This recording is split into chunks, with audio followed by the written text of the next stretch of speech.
Last episode, we followed a pattern that shows up in more places than people want to admit. When humans reach for knowledge, the gods respond like threatened power. Tonight, we go darker, because when humans disappoint the gods, both cultures reach for the same solution. Not correction, not rehabilitation, not let's teach them better. They reach for erasure, a reset, a flood. And the uncomfortable part isn't that both traditions have a flood story. Flood myths are everywhere. The uncomfortable part is the logic behind them. If the gods are wise, why do they solve human corruption with mass death? Let's talk about Deucalion. Let's talk about Noah. And let's talk about what a clean slate really costs. In Greek mythology, Zeus looks at humanity and decides we're rotten. Not just flawed, not misguided, rotten. There are different versions, but the core is consistent. Humans become violent, arrogant, lawless, disrespectful to the divine order. Zeus decides the experiment is a failure, so he sends a flood to wipe humanity out. One man, Deucalion, and his wife Pyrrha are warned.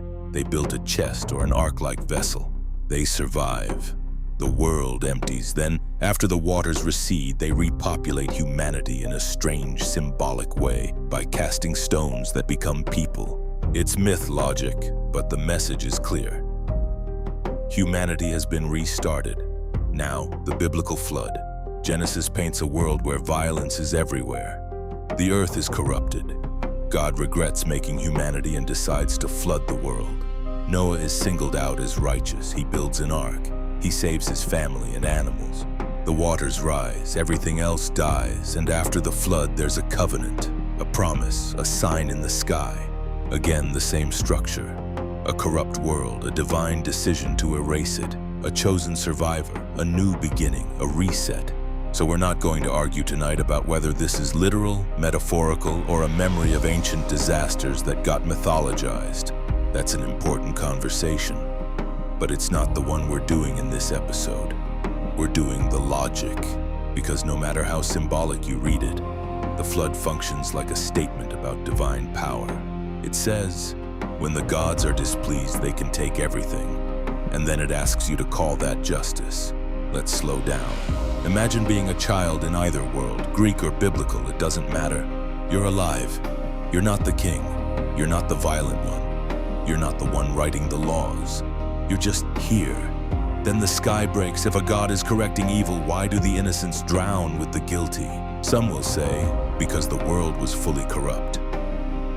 Fully. What does fully corrupt mean when babies exist? What does justice mean if it's applied like a demolition, not a surgery? Now, defenders of the flood logic often say something like this. The Creator has a right to destroy what it made.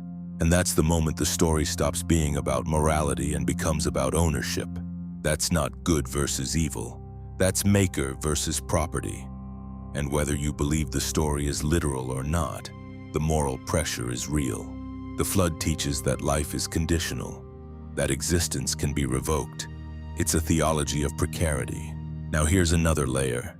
In both traditions, the flood isn't only a punishment, it's purification, a cleansing, a reset of the human story, which sounds almost reasonable until you realize what cleansing means here.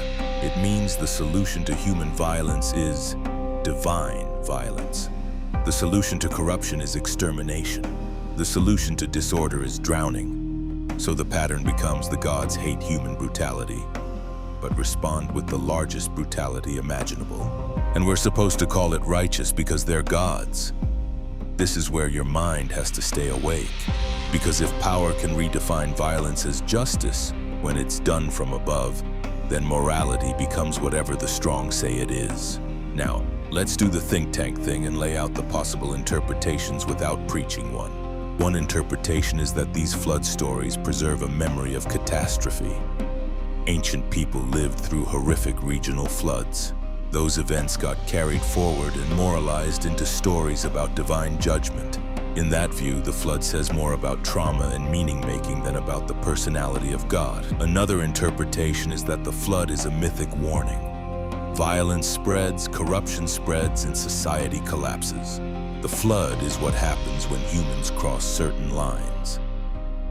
In that reading, the story is less about what God did and more about what humans unleash. And then there's the interpretation that makes people uncomfortable because it's too simple. The flood is a story about power. It teaches people to fear the heavens, to behave, to obey. It doesn't matter whether Zeus floods you or God floods you. The moral technology is similar. The ultimate threat is not hell, it's erasure. The ability of the ruler to end the world you depend on. Now let's run our courtroom again quickly because the flood stories beg for cross-examination. If Zeus is on the stand, the question is obvious. You say humans became violent, lawless, and corrupt. Did you attempt to teach them? Did you attempt to guide them? Did you attempt anything besides annihilation? Or was the flood just the fastest way to remove a problem? Now the biblical stand. If you are all-knowing, you knew what humans would become. If you are all-powerful, you have options besides drowning. If you are all good, your justice should not look like indiscriminate slaughter. So why a flood? And here comes the defense we hear in every age, not just ancient ones. Because the ruler said so. That defense works in empires, it works in dictatorships, it works in abusive homes. It works everywhere power wants to avoid accountability. But it doesn't answer the moral question. It only reinforces the hierarchy. Now we're not ending this with a verdict, we're ending with a pattern. Both cultures tell a story where the gods reset humanity with water. Both cultures elevate a survivor as the seed of a new world. Both cultures build a moral lesson on top of mass death. And here's the question for you. Does a flood story reveal the gods' commitment to justice? Or does it reveal that the gods' version of justice is whatever preserves their authority? Because the harsh truth is this, a reset button is still a weapon. And if your worldview depends on you calling a weapon love, you're going to spend your whole life defending contradictions instead of facing them. Next episode, we take the flood survivors into the world that follows. Because after the reset, the gods don't get softer, they get more political.